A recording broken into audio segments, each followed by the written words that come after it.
So today's video is going to be a follow-up to a previous video. A couple of days ago I made a video called YouTube is Broken. If you haven't watched that video, I'd really suggest you watch it now, because if you haven't, you probably won't understand what's going on. But to everyone else, again, this is a more serious themed video and I felt like I had to address something. So as a lot of you may have known, I've had this guy called Riceman on YouTube go on my channel and claim a fair few videos where I used his content. In one of my videos, I shown a 5-second clip from one of his videos in a 10-minute video, and he still claimed the entire video for himself. Now, I already made a video on the situation saying how there's not really much that can be done, how he was extorting other YouTubers such as Leafy is here, but now Riceman has actually made a response video to my video. Now, originally I really didn't know how to go about this, because I realized that if I used his video within my video, he'd claim it for himself. So unfortunately I can't actually show you the video in question, but I'll have to directly rip quotes from it that he said.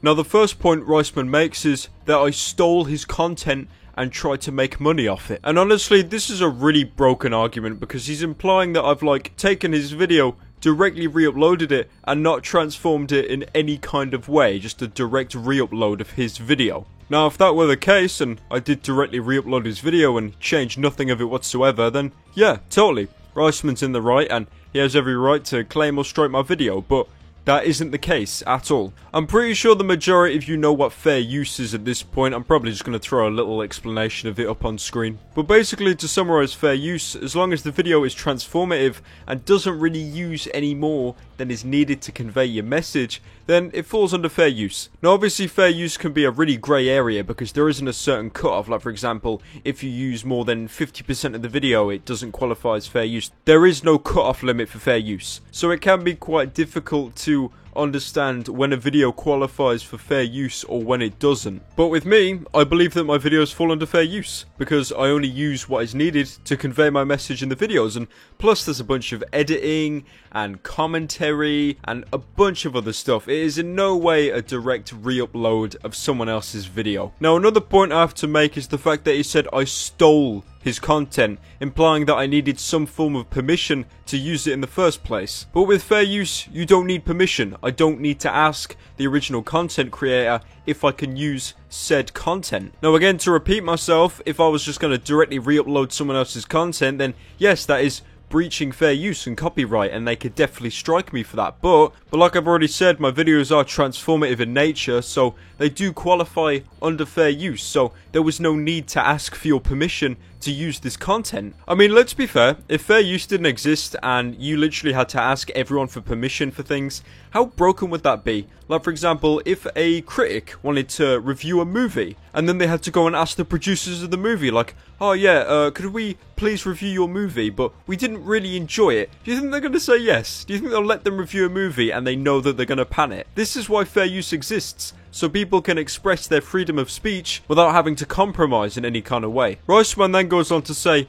imagine if you stole someone else's music. Now, I do just have to throw my 2 cents into that little comment that Riceman made. I think taking a video, editing it, reshaping it, and then adding my own commentary on top of it is slightly different than re-uploading the entire Skrillex album onto YouTube, unedited in any sort of way. Just saying. Just a little side note to the Skrillex thing. Someone has uploaded every single Skrillex song into one video, and they're all playing at the exact same time. It's honestly one of the most fucking terrifying things I've ever had to experience. Now, Riceman makes another point, and this one is really crucial. This is probably the reason why I've made this follow-up video in the first place. Riceman says, I didn't even claim it, my network full screen claimed it for me. Now, if I look at the claimant for both of the claims on my channel, they are both indeed by full screen, but this isn't the case at all. My YouTube channel is managed, not an affiliate. A managed channel makes you immune to being automatically detected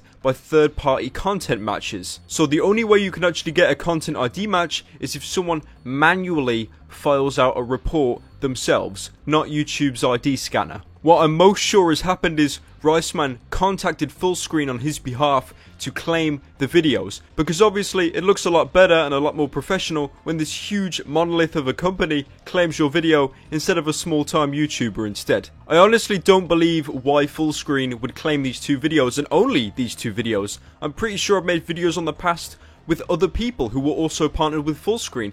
Why are those videos not claimed? Why is it only the videos that include Riceman's content? And the thing is, it's the same for me. With my current network, if I wanted to, if I felt like someone was infringing on my rights, I could contact them and say, can you claim this video on your behalf? So the claimant will be their network name, but still the revenue would be sent to me. I've noticed this happen quite a lot lately. A lot of YouTubers will actually contact their network and ask their network to claim the video on their behalf. So it saves them a lot of trouble, because obviously the name of the network looks a lot better than an individual YouTuber. Riceman goes ahead and then says I'm some kind of attention seeker. Well, again, that's pretty flawed, isn't it? Because like I said, I've tried to dispute this problem privately. I've tried to contact Fullscreen, multiple employees of Fullscreen I might add, in an attempt to get this dispute resolved. But because I've waited a few weeks and I've had no response whatsoever, I've been forced to make this video and I've been forced to come forward. There is no attention seeking involved. I don't want to make this video. I'd much rather bring my community an entertaining video, not some video talking about copyright for 10 minutes. I don't want to make this video,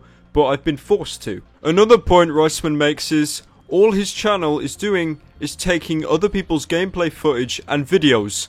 Make your own original content. Now firstly I have to address all the gameplay footage you see in the videos, that's all recorded by me, that's all me, I've never taken it from anyone else's channel. But him implying that my entire channel is based around ripping off and stealing other people's content is again just a really flawed argument. I'm repeating myself a bit here, but like I said, my work is transformative. It isn't a direct re-upload of anyone's content, so essentially I'm not really ripping off anyone's content or stealing anyone's content. There are loads and loads of these reaction commentary channels, the same as me, that feature other people's videos within their own, and they give their thoughts and feelings on it and add some editing as well. It's a normal thing on YouTube. If you think this is illegal or it shouldn't be done, wouldn't YouTube have stamped out on it at this point? And also, you're asking me to make my own original content. Well, what is original on YouTube? If you're inspired by someone else, or you use someone else's gameplay or someone else's footage to inspire you, does that mean that you're not making original content? Everyone is inspired by everyone. You find someone you like and you're inspired by them